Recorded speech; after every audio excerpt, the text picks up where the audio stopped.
What's good, guys? Fantasy Joe back here with our fantasy football profile. Today I am talking Washington Commanders running back Antonio Gibson.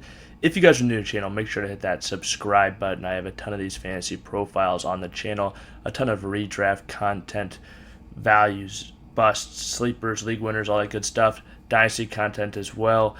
2 quarterback leagues, super flex, all that stuff. So hit that subscribe button if you love fantasy football. Hit that like button, and if you have any questions or comments, leave them in the comment section down below. That really helps out the algorithm side of things. Let's talk Antonio Gibson.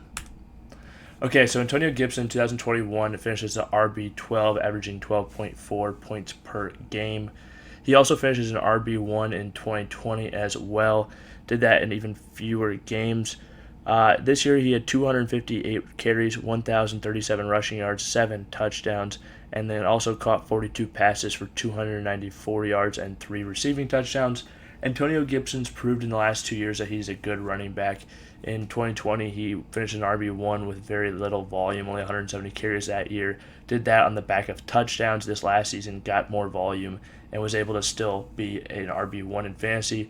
Did not necessarily have an increase in efficiency as many people hoped. I think that's part of the reason the Commanders have gone about their offseason the way they have. They went out and traded for Carson Wentz. Is Wentz an upgrade? I think he actually is an upgrade for the offense overall. Over Taylor Heinicke last year, Wentz had about 3,500 passing yards, 27 touchdowns, 7 interceptions last year, compared to Heinicke who had about the same amount of passing yards, 20 touchdowns, and 15 interceptions. So you add more 7 more passing touchdowns, subtract about 8 interceptions. So that's a good, margin, I believe. And stats aren't the only thing that matters, obviously. But I think Wentz can be an improvement for this team, even if it's not a massive one. They do have a solid offensive line as well, 15th ranked this year, according to Pro Football Focus. But the biggest concern for Antonio Gibson, I think, is that this could be a full-blown running back by committee. That's how I see it going to be. The head coach, Ron Rivera, has alluded to the same thing in interviews. And this started when they drafted Brian Robinson from Alabama in the 3rd round. That definitely cast a shadow on Antonio Gibson. He also had 6 fumbles last year. Robinson does not fumble. That's a huge plus for him. I think the reason they brought him in is more than just a depth piece when you draft a running back in the 3rd round. I think he's going to be more than just a depth piece. I think he's going to be utilized in the offense.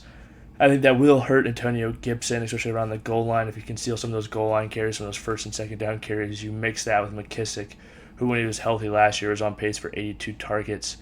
That just takes a lot of the upside away from Antonio Gibson if you steal some of that goal line work, some of that early down work, and then you're siphoning away targets as well. Doesn't give him the touches to necessarily be dynamite fantasy option, so I view him very much this year as an RB2.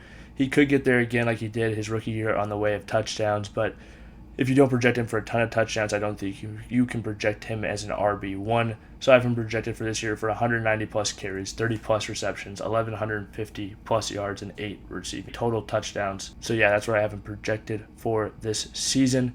If you guys have made it to this point in the video, please hit that like button, hit that subscribe button. If you have any questions or comments, leave them in the comment section down below. This has been Fantasy Joe. Thank you guys for watching.